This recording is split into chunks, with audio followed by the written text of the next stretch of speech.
Wife and హస్బెండ్ని మనము పరీక్ష చేసినప్పుడు ఎప్పుడైతే ప్రెగ్నెన్సీ గురించి ప్లాన్ చేసుకునే కపుల్స్కి, సో వైఫ్కి వచ్చేసరికి ఫిమేల్ పార్ట్నర్కి మనం చేసే బేసిక్ టెస్ట్లో ఒకటి ఏంటంటే వారి యొక్క బ్లడ్ టెస్ట్, అదే ఏఎంహెచ్ లెవెల్స్ అనమాట.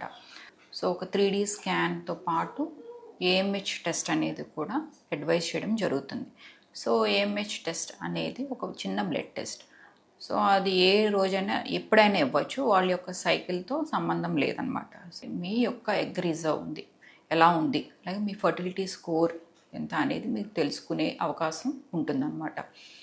సో ఏఎంహెచ్ లెవెల్స్ సాధారణంగా న్యాచురల్గా కన్సీవ్ అవ్వాలన్నా లేదా చిన్న చిన్న ట్రీట్మెంట్స్ తోటి లెవెల్ 1 ట్రీట్మెంట్స్ తోటి కన్ఫర్మ్ అవ్వాలన్నా ఏఎంహెచ్ లెవెల్ 2 నుంచి బిట్వీన్ 6 అనమాట. 2 to 6 is the ideal range. Below 2 అనేసరికి లో ఏఎంహెచ్ అంటాం, అబౌవ్ 6 అంటే high AMH. So above 6 or 5.5 above ఉంటే so they are more towards PCOD అనమాట. దాన్ని మనం సింపుల్ టర్మినాలజీలో చాలామంది మాకు బబుల్స్ ఉన్నాయి అని చెప్పి అంటూ ఉంటారు. ఇన్ఫర్టిలిటీతో బాధపడుతున్న కపుల్స్ ఎవరైతే ఉన్నారో వాళ్ళు ఎగ్ క్వాలిటీ లేదు అని అంటే oocyte క్వాలిటీ ఎలా ఉంది తెలుసుకోవచ్చా? మీ ఏజ్ కనుక 30 years కన్నా తక్కువ ఉన్నట్లయితే కనుక most of the times egg quality అనేది బాగుండడానికి ఛాన్సెస్ ఎక్కువ అనమాట. ఏజ్ పెరిగే కొద్దీ ఎగ్ క్వాలిటీ అనేది డిక్రీజ్ అవుతూ ఉంటుంది. సో ప్రెగ్నెన్సీని ప్లాన్ చేసుకునేటప్పుడు as early as possible plan చేసుకున్నట్లయితే కనుక బెస్ట్ అనమాట. Age is the most important factor to determine egg quality. Next వచ్చేసరికి ఏదైనా కనుక medical conditions, for example PCOD ఉంది, లేదు హార్మోనల్ ఇంబ్యాలెన్స్ ఏమైనా ఉంది. పీసీఓడి సమస్య లేదు బట్ స్టిల్ పీరియడ్స్ అనేవి కొంతవరకు ఇర్రెగ్యులర్గా ఉంటాయి, హార్మోనల్ ఇంబ్యాలెన్స్ బాడీలో ఉంది, లేదు అని అంటే ఎండోమెట్రియోసిస్ అర్లీ స్టేజెస్లో ఉన్నప్పటికీ కూడాను సివియర్గా పెయిన్ వస్తుంది పీరియడ్స్లో అంటే ఇట్ కెన్ బి ఎండోమెట్రియోసిస్ అనమాట. ఎండోమెట్రియోసిస్ అనే సమస్య ఉందా లేదా అనేది కూడాను మీరు చెక్ చేసుకోవచ్చు స్కాన్ ద్వారా. పీసీఓడిలో egg count, number of follicles ఎక్కువ ఉన్నప్పటికీ కూడాను ప్రెగ్నెన్సీ ఇచ్చే oocytes అనేవి చాలా తక్కువగా ఉంటాయి. ఒకవేళ ప్రెగ్నెన్సీ వచ్చినప్పటికీ కూడాను రికరెంట్గాను ఇంప్లాంటేషన్ ఫెయిల్యూర్స్ జరగడము, లేదు అని అంటే కనుక మిస్క్యారేజెస్ అవ్వడము, లేదంటే అసలు ప్రెగ్నెన్సీనే రాకపోవడము పీసీఓడి సమస్యలో జరుగుతూ ఉంటుంది. మేల్ ఇన్ఫర్టిలిటీ, మగవాళ్ళకి వచ్చిన ఇన్ఫర్టిలిటీ ప్రాబ్లమ్స్ గురించి మాట్లాడతాను. సో జనరల్గా ఇప్పుడు దీనికి ముందు ఇన్ఫర్టిలిటీ ప్రాబ్లం అన్నాకనే ఫీమేల్స్ అంటే లేడీస్ని చెప్పేవాళ్ళు అనమాట.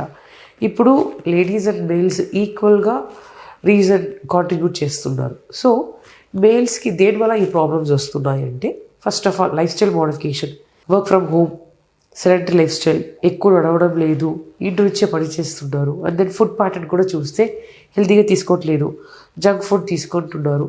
అండ్ దెన్ వెయిట్ కూడా కరెక్ట్గా మెయింటైన్ చేయట్లేదు. దెన్ స్మోకింగ్, ఆల్కహాల్, ఇది కన్జ్యూమ్ చేసిన వాళ్ళకు కూడా మీకు ప్రాబ్లమ్స్ వస్తుంది. And then stress, and then sleep, సరిగా నిద్రపోలేదు అన్నాక కూడా ఈ ప్రాబ్లమ్స్ వస్తుంది అనమాట. అండ్ దెన్ మీకు ఏదైనా హార్మోన్ ప్రాబ్లమ్స్ అంటే థైరాయిడ్ ప్రాబ్లమ్, ప్రొలాక్టిన్ ప్రాబ్లమ్ ఏదైనా ఉంటే కూడా మీకు ఈ ప్రాబ్లమ్స్ వస్తుంది. షుగర్, బీపీ, కిడ్నీ ప్రాబ్లం అట్లా ఏదైనా ప్రాబ్లం ఉంటే కూడా కొంచెం ఇన్ఫ్లమేటరీ చేంజెస్ వల్ల కూడా కౌంట్, మార్ఫాలజీ అదంటే తక్కువ ఉంటుంది అనమాట. ఐవీఎఫ్లో పిఆర్పి, ప్లేట్లెట్ రిచ్ ప్లాస్మా ఎక్కడ యూజ్ చేస్తాము, ఏ సిట్యువేషన్స్లో యూజ్ చేస్తాము అనేది డిస్కస్ చేస్తాను.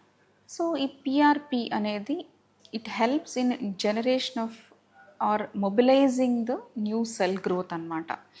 సో ఇది చాలా మెడికల్ ఫెసిలిటీస్లో వాడతారు, ఆర్థోపెడిక్స్లో వాడతారు, స్కిన్ ట్రీట్మెంట్స్లో వాడతారు, అండ్ ఎనీ రీజనరేటివ్ ఇష్యూస్ ఉన్న ప్లేసెస్లో ఈ పిఆర్పి అనేది చాలా ఎక్కువగా వాడతారు.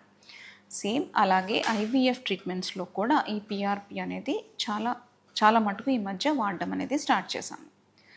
So first coming to ovarian reserve, ఈ పేషెంట్స్ పూర్ ఓవేరియన్ రిజర్వ్ పేషెంట్స్లో ఈ పిఆర్పి ఇన్స్టిలేషన్ ఇన్సైడ్ ద ఓవరీ అనేది చేస్తామన్నమాట. త్రూ లాప్రోస్కోపీ చేయొచ్చు, లేకపోతే త్రూ వెజనల్ రూట్ కూడా చేయొచ్చు. So PRP, platelet rich plasma along with stem cell therapy, ఈ రెండు కలిపి ఓవరీస్లో ఇంజెక్ట్ చేసినప్పుడు ఎస్పెషల్లీ యంగ్ పేషెంట్స్లో నంబర్ ఆఫ్ oocytes అనేది పెరగడం అనేది చూస్తున్నాము.